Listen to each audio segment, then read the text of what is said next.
I packed up my things as quickly as possible, trying at the same time to be thorough because I didn't want to leave behind anything that she could use for any other rituals. I don't know much about the occult, but I doubt that she needed those photos or that pincushion for the ritual.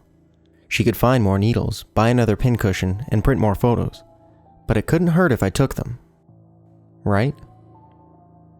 After I had gathered all my things, I decided to look amongst her belongings to ensure that she wasn't hiding anything else of mine.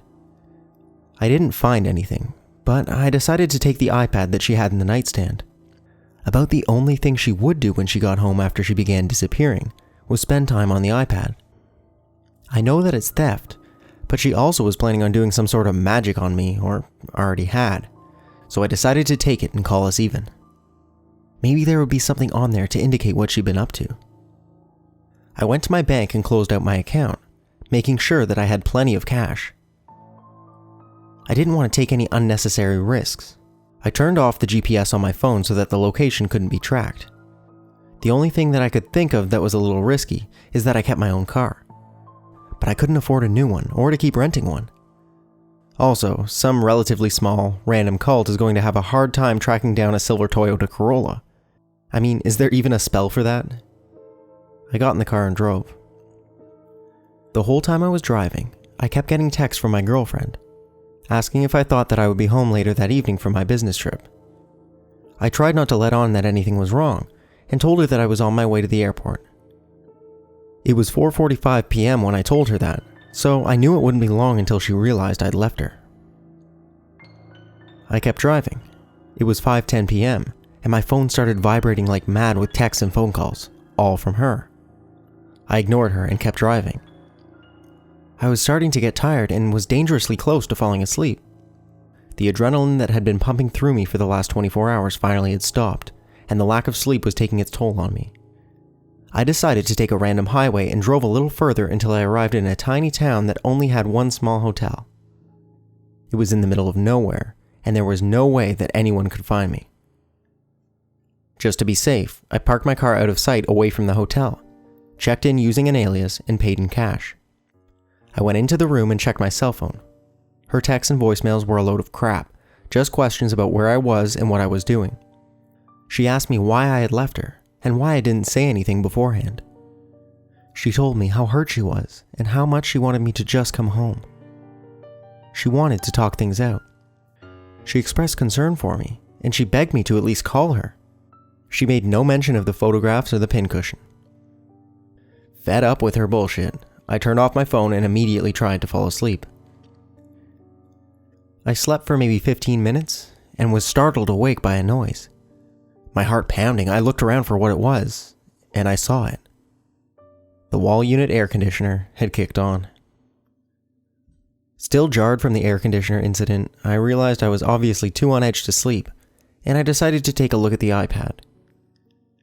It took me a while to find anything important. Her internet search history was clean. The email account linked to the iPad was empty and didn't have anything important in it. I went through a few apps until I saw a shopping list app. I opened it up, and I saw a list that she had made. Box of needles. Candles assorted. Black, white, red. Rose water. Salt. Offerings. Hair, nail clippings, blood, semen. From the one to be bound. Underneath the list, as if they were other items to pick up, the following words were written.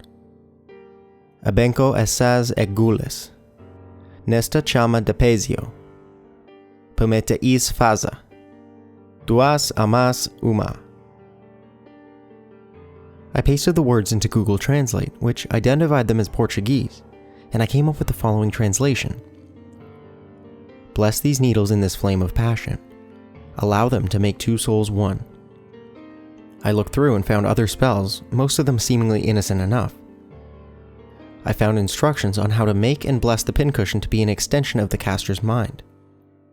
As I read through the spells she had done and planned to do, I was simultaneously sickened, saddened, and relieved. Sickened because she felt that she had to do something this extreme for me. I mean, there's no way that you can look at the ritual she and her group did and not say that it's fucked up. Also, she collected my offerings. That's disgusting and violating. Saddened because I had loved her, And to me, it seems that love should be a strong enough bond without having to resort to dark magic. Relieved, because at least it didn't seem like she had intended on harming me. No matter what her intentions are or were, there is no way that I could go back to her. I'd still rather that she cheated on me than this. I feel so violated and am still terrified from the ceremony. But after reading all her spells, I didn't feel quite so scared and was able to fall asleep. I slept for most of the day today. When I woke up, I turned my phone on, and I had over 20 new messages from my girlfriend. Well, I guess I can call her my ex now. At first, they were pleased for me to come home or talk to her. Then, as if a switch flipped, she was irate, demanding that I call her. Some of her last texts were, "Pick up the fucking phone. Do you have any idea what I could do to you? You are mine. Answer me. I don't know what you've seen, but I know you found the needles in the pictures. I don't know what else you know, but I'm sure that you can guess what I'm capable of. You're going to regret this. I will find you and you will beg to be with me again. I'll make sure of it. I will fuck you up and you will love it. I will find you." The last message was a picture message. "I will find you. Just try and leave where you are, asshole." By the way, I had already made extra needles. I opened the picture and I was filled with dread. A rectangle, lined with salt with 4 different colored bent needles in each corner. Inside the salt are exactly 66 drops of blood. Mine or hers, I'm not sure. And hair in the center, which I'm sure is mine. I'm a dirty blonde, and she has jet black hair.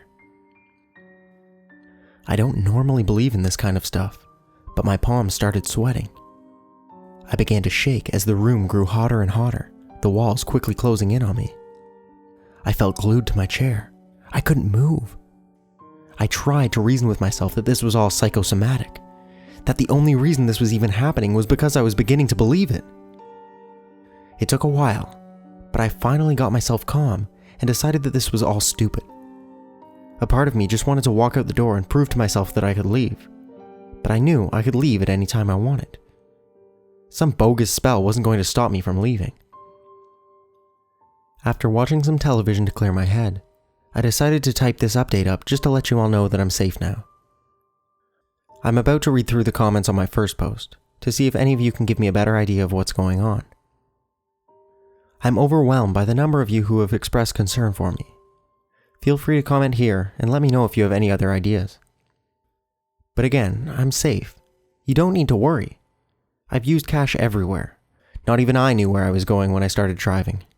I'm not using my real name. She can't find me. Shit, I'm getting a text. "Hi, sweetie. You forgot to turn off the Find My iPad app." A knock on the door.